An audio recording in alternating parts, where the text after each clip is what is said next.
Assalamualaikum warahmatullahi wabarakatuh. Alhamdulillahilladzi arsala rasulahu bil huda wa dinil haq liyudhhirahu 'alad dini kullih wa kafa billahi syahida. Ashhadu an la ilaha illallah wahdahu la syarika lah wa ashhadu anna Muhammadan abduhu wa rasuluhu la nabiyya ba'da. Bapak Ibu, saudara-saudara dan adik-adik jamaah Masjid Mubarak yang diberkati Allah, izinkan saya melanjutkan materi sebelumnya, yaitu tentang misteri langit. Kenapa misteri? Karena langit menyimpan banyak rahasia yang belum kita ketahui. Terlebih langit memiliki lapis 7. Bumi yang kita tempati saja masih berada di posisi langit 1 atau langit dunia atau langit dekat. Sedangkan langit 2 sampai langit 7 adalah langit akhirat yang perbandingannya amat sangat jauh. Dan meyakini tentang misteri langit merupakan bagian dari beriman kepada yang ghaib. Alladzina yu'minuna bil ghaib. Orang yang bertakwa adalah orang yang meyakini akan hal-hal yang ghaib. Bahkan ayat yang dibacakan oleh imam besar Masjid Mubarak tadi, Syekh sinten iki? Syekh Maulana Habib, kebetulan dari Tegal juga, sak rumpun dengan saya. Tekanti Maulana membawakan surat Ali Imran ayat 191. Inna fi khalqis samawati wal ard wa ikhtilafil laili wan nahari la ayatil lil ulil albab. Sesungguhnya dalam penciptaan langit dan bumi, kali ini ayatnya langit dan bumi, itu menunjukkan bahwa langit dan bumi dulunya satu, tidak terpisah seperti sekarang. Kalau sejak awal terpisah pasti menggunakan kalimat au atau. Ini pakai wa. Inna fi khalqis samawati wal ard. Maka bumi merupakan bagian dari langit, tidak terpisah, dan menduduki langit pertama, sedangkan sisanya langit akhirat. Waqtilafil laili wan nahari, dan pergantian siang dan malam menjadi petunjuk bagi generasi ulil albab. Siapa generasi ulil albab? Alladzina yadhkurunallaha qiyaman wa qu'udan wa 'ala junubihim wa yattafakkaruna fi khalqis samawati wal ard, yaitu satu generasi yang selalu berzikir, selalu yang berfikir. Ada zikir, ada fikir. Zikir medannya akhirat, fikir medannya dunia. Jadi nggak dipisahkan, dua-duanya dulu satu. Dengan teori Big Bang terjadi ledakan yang amat dahsyat, baru terpisah, dan bumi menjadi bagian dari akhirat dan fikir menjadi bagian dari zikir. Porsinya fikir itu 5%. Maka kemampuan teknologi, ilmu, pengetahuan dan sains itu sifatnya mendukung untuk menopang akhirat. Yakin, yang sangat yakin, namanya iman, itu 90%. Maka mumpung bulan Ramadan kita maksimalkan, kita hadirkan malam Lailatul Qadar sekarang juga, jangan ditunda sampai tanggal ganjil likuran. Karena langit yang sekarang berbeda dengan langit yang dulu. Boleh jadi langit yang sekarang adalah langit yang dulu. Ibarat kita naik hotel sampai lantai 15, kemudian membuang air dari ember, itu jatuh ke bawah butuh waktu berapa detik itu? Hujan yang kita terima sekarang itu hujan yang berapa lama itu? Karena butuh waktu dari langit sampai ke bawah ke bumi. Jadi kalau Lailatul Qadar dikabarkan datangnya besok, pasti sudah diturunkan entah sampai mana. Maka jangan sia-siakan ini. Ini bagian dari iman kepada hal yang gaib, terutama langit. Kita yakin saja karena Nabi kita Muhammad sallallahu alaihi wasallam sudah mewakili kita melakukan perjalanan jauh dari Masjidil Haram ke Masjidil Aqsa sampai naik ke langit 7, bahkan tembus ke Sidratul Muntaha. Horizontal, vertikal. Langit 1, langit 2 sampai langit 7. Dan beliau sendiri bertemu penjaga-penjaga langitnya. Kalau ada orang berpendapat langit itu terbuat dari besi, wajar saja, karena memang kita tidak tahu. Dan kalau kita ingin tahu, lihat saja pesawat terbang yang punya lintasan khusus. Karena kalau menembus pasti terbakar. Bendanya beda, materinya beda. Maka Nabi Muhammad sallallahu alaihi wasallam kenapa bisa menembus langit 7? Karena merubah dirinya menjadi cahaya. Satu-satunya kekuatan yang cepat dan dahsyat hanyalah cahaya. Gak ada kecepatan lain kecuali kecepatan yang setara dengan cahaya. Konon kabarnya malaikat dibuat dari cahaya yang memiliki kecepatan terbang 1 detiknya 300.000 km, termasuk buruk, kilat, kalbarkit yang dibuat dari cahaya, kecepatannya juga 1 detik menempuh jarak 300.000 km. Dalam riwayat lain itu malaikat biasa. Bagaimana dengan malaikat Jibril yang memiliki kekuatan 50 kalinya malaikat biasa? Lalu bagaimana Nabi melakukannya? Karena Nabi itu materi, ada badan, ada roh, di mana tidak mampu menembus langit 2 sampai langit 7. Mudah saja bagi Allah. Subhanalladzi asra bi abdihi. Nabi kita diperjalankan oleh Allah. Nabi kita hambanya Allah. Beda dengan kita Bapak Ibu, kita bukan hamba. Kalau ngaku hamba sering pas ngisi list daftar sodako, hamba Allah. Kan cuma ngaku itu. Dalam list ada 50 orang, yang nulis hamba Allah 5 orang. Emang yang lain bukan hamba Allah? Kenapa enggak tulis saja Sumarno, Suparno, Suparni, tidak pakai hamba Allah? Justru sudah tahu nih siapa ini konangan. Biasa aja, enggak apa-apa. Memang ada amal yang harus disenyapkan, memang ada amal yang boleh disiarkan untuk memotivasi. Yang diakui hamba Allah tentu terima beres. Ibarat kita Jogja Jakarta lari nggak kuat, jalan nggak kuat, butuh waktu lama, butuh kekuatan fisik. Tapi kalau hamba dibelikan tiketnya, tinggal naik kereta sampai 8 jam Jakarta bisa sambil tidur. Begitu yang dilakukan oleh Rasulullah. Allah memperjalankan beliau menjadi hambanya, terima beres. Maka Allah merubah Nabi Muhammad menjadi cahaya. Karena naik buruk-buruknya juga cahaya, Jibril juga cahaya. Kalau tidak dirubah nggak bisa. Nah, bagaimana Jibril melakukannya? Mudah saja. Maka sebelum perjalanan Isra Mi'raj, Nabi dibaringkan di atas batu, lalu dilakukan operasi pembelahan dada yang kedua.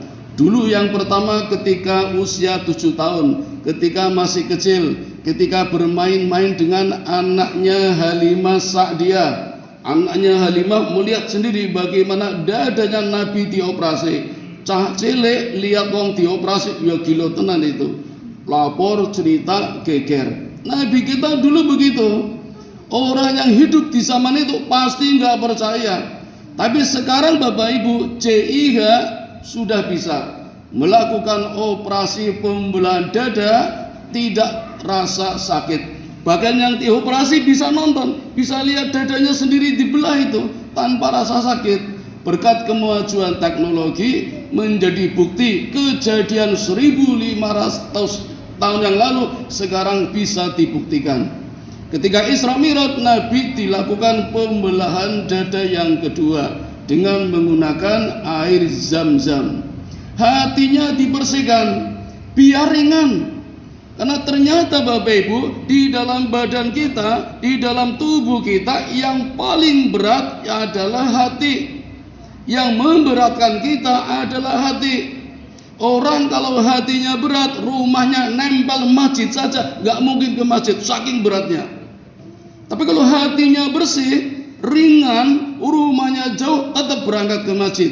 Maka betul dioperasi dadanya, dibersihkan sifat-sifat jeleknya agar ringan.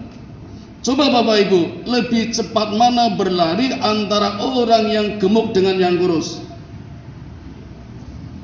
Yang kurus, yang gemuk, keberatan badan. Coba saya dengan Mas Bruri berlari, cepetan mana? Mas Bruri, saya udah berat badan 72, Pak Bruri baru 42 ya? Oh 73, ya udah tak tambahin saya 80. Jadi kalau ingin mempercepat dikurangi.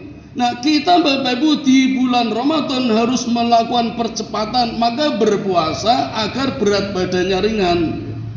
Malah kadang malah tambah nih. Aku ya balas dendam, misi balas dendam nih. Jadi malah tambah berat, termasuk pikirannya, termasuk hatinya. Hujan besar, tapi kalau hatinya bersih, masjid.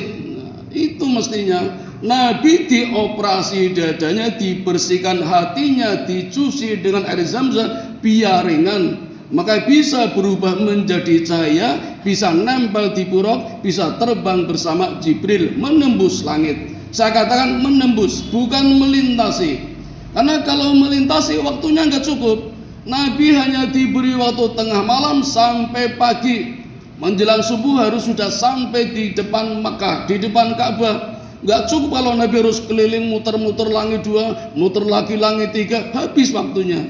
Nabi menembus lewat lintasan-lintasan, lewat pintu-pintu, pintu rahasia, kunci langit yang kebetulan langit satu dipegang oleh Nabi Adam, langit kedua pemegang kuncinya Nabi Yahya dan Nabi Isa, langit ketiga Nabi Yusuf, langit keempat Nabi Idris, langit kelima Nabi Harun, langit keenam Nabi Musa, dan langit ketujuh Nabi Ibrahim alaihi salatu wassalam. Beliau pemegang kunci-kunci langit. Maka nanti kalau kita bisa dapatkan kuncinya Bapak Ibu, kita bisa membuka rahasia langit. Langit pertama saja ini juga menyimpan banyak rahasia. Burung-burung yang di atas langit masih banyak yang belum diberi nama. Ilmuwan kehabisan nama, mau diberi nama apa? Binatang-binatang laut, ikan, masih banyak yang belum diberi nama. Ilmuwan kehabisan nama. Itu baru di langit satu. Suara yang kita keluarkan itu tersimpan. Meskipun keliling-keliling dunia tidak bakalan hilang, semuanya direkam. Gambaran-gambaran kita ada CCTV-nya, semuanya tersimpan rapi, tidak akan hilang. Dan besok akan dibuka oleh pemegang-pemegang kuncinya. Ini loh Masjid Mubarak, ini loh jamaahnya, akan tampak semua.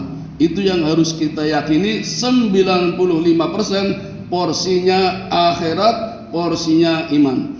Ilmu pengetahuan hanya 5. Tapi meskipun 5, mari kita gunakan semaksimal mungkin mumpung di bulan Ramadan untuk berpikir tanpa mengurangi porsi zikir. Maka nanti Bapak Ibu banyak pertanyaan-pertanyaan yang bisa kita tanyakan pada diri sendiri. Lalu kita ambil Quran, baca terjemahannya. Tidak cuma berebut, berkejaran hataman berapa kali, tapi maknanya juga dibaca. Apa rahasia yang tersimpan di Quran untuk mengungkap rahasia langit. Bapak Ibu, langit itu menyimpan banyak rahasia, banyak makhluk-makhluk di dalamnya. ada benda mati, ada benda hidup, ada makhluk gaib, ada juga makhluk-makhluk yang lain yang sedikit demi sedikit Allah tampakkan. Surga misalnya, neraka misalnya. Di mana sih surga? Di mana sih neraka? Dan berapa jumlahnya? Banyak ulama mengatakan surga ada 8 misalnya. Ada Darussalam, ada Naim, ada Aden, ada Ma'wa. Lalu di mana letaknya surga? Bapak Ibu, dugaan saya surga itu di setiap langit ada. Langit 1 ada surganya, langit 2 ada surganya. Jadi kalau jumlah langit 7 berarti di tiap langit ada surga. Loh, katanya 8. Yang 1 di mana? Di dekat Sidratil Muntaha. Dari mana informasinya? Dari malaikat Jibril.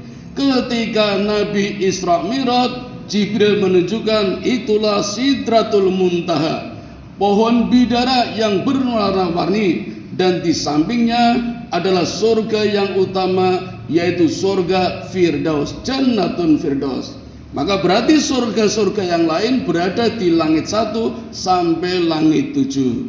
Nah, kita berada di langit 1 Bapak Ibu, berarti ada surganya. Maka nggak salah kalau pernah ada orang bilang surga dunia. Ternyata betul, ada surganya. Cuma biasanya orang bilang surga dunia kalau banyak makanan. Wow, surga dunia.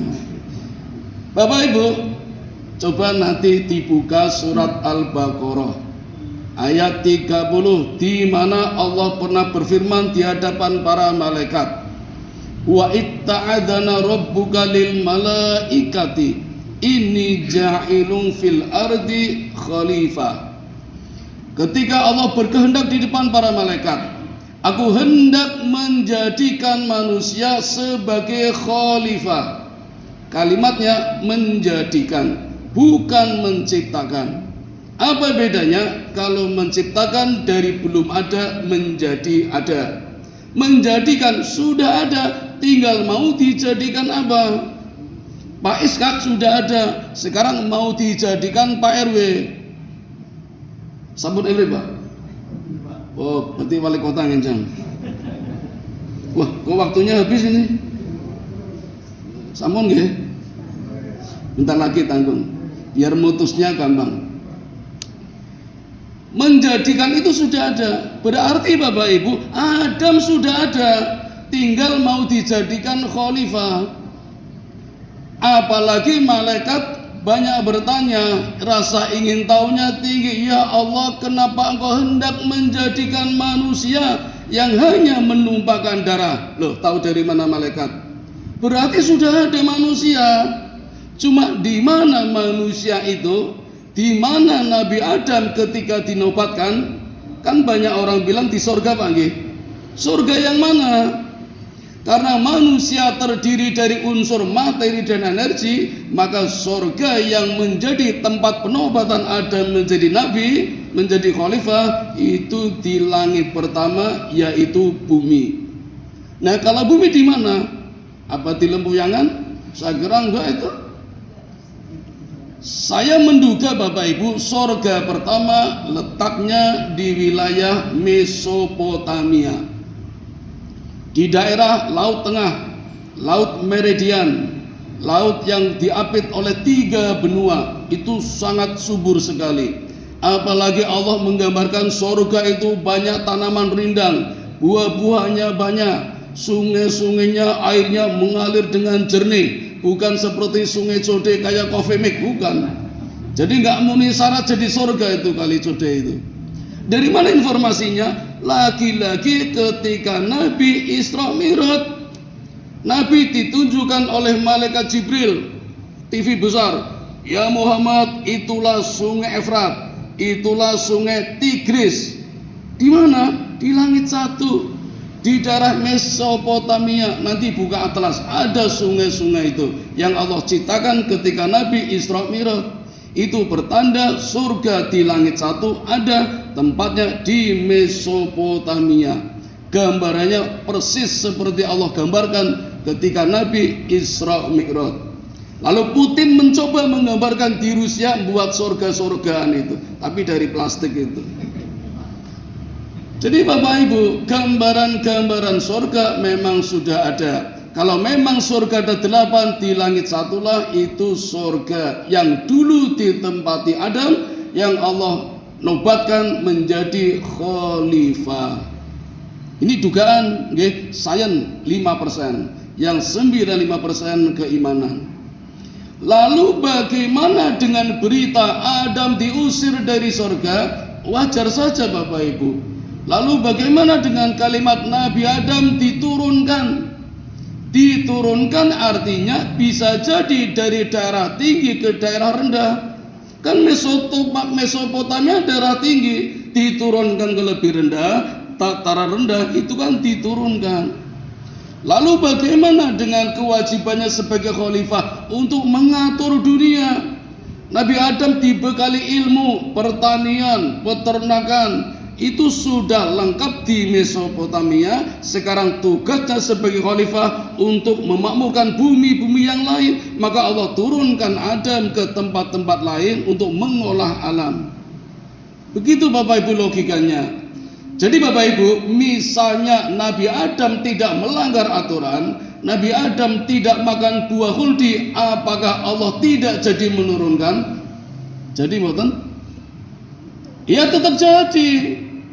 Maka bisa saja Adam merasa tidak bersalah, memang skenario dari Allah. Cuma tujuannya memberikan pelajaran kepada kita agar kita hati-hati. Nah, satu lagi Bapak Ibu, itu pelajaran buat kita bahwa kita tidak boleh menyalahkan orang lain. Ketika Adam dipindah dari daerah makmur ke daerah yang gersang, Adam tidak pernah menyalahkan Allah. Adam tidak menyalahkan istrinya yang merajuk, gak pernah. Adam tidak menyalahkan setan yang menggoda pun tidak. Justru Adam menyalahkan sendiri, menyalahkan dirinya sendiri.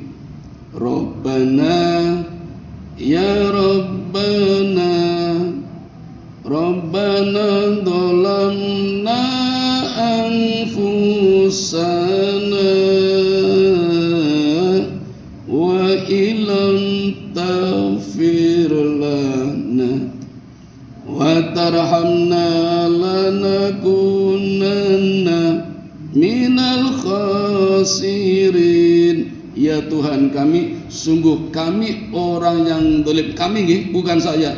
Jadi istrinya dilipatkan, mohon maaf bersama. Jadi Bapak Ibu, kalau panjenengan berdoa jangan egois. Istrinya diajak berdoa. Ibu-ibu jangan percaya dengan doanya suami. Kalau suami berdoa pakai bahasa Arab ditanya artinya apa-apa, harus tahu, kalau tidak bahaya. Kelihatannya pakai bahasa Arab, ternyata doanya, ya Allah berikan aku istri muda ya Allah. Coba bahaya Bu, tanya doanya apa Pak? Pakai bahasa Indonesia aja biar jelas doanya apa. Doa berjamaah seperti Nabi Adam. Sungguh ya Allah, kalau engkau tidak terima tobatku, engkau tidak berikan rahmat kepadaku, sungguh aku orang yang rugi. Itu doanya Nabi Adam. Nah Bapak Ibu, mari kita amalkan secara individu, secara kelompok, di rumah bersama keluarga, doa yang sangat bagus, di mana kita dilatih tidak menyalahkan orang lain, tapi menyalahkan diri sendiri sembari minta ampun kepada Allah mumpung di bulan Ramadan. Mohon maaf agak terlalu panjang, biar besok mulainya lagi gampang, nggak mutus-mutusnya, nggak ribet nih Bapak Ibu. Demikian yang dapat kami sampaikan. Mohon maaf kalau ada kekeliruannya, mudah-mudahan ada manfaatnya. Mari kita tutup dengan doa kifaratul majlis. Subhanakallahumma wa bihamdika asyhadu an la ilaha illa anta astaghfiruka wa atubu ilaik. Assalamualaikum warahmatullahi wabarakatuh.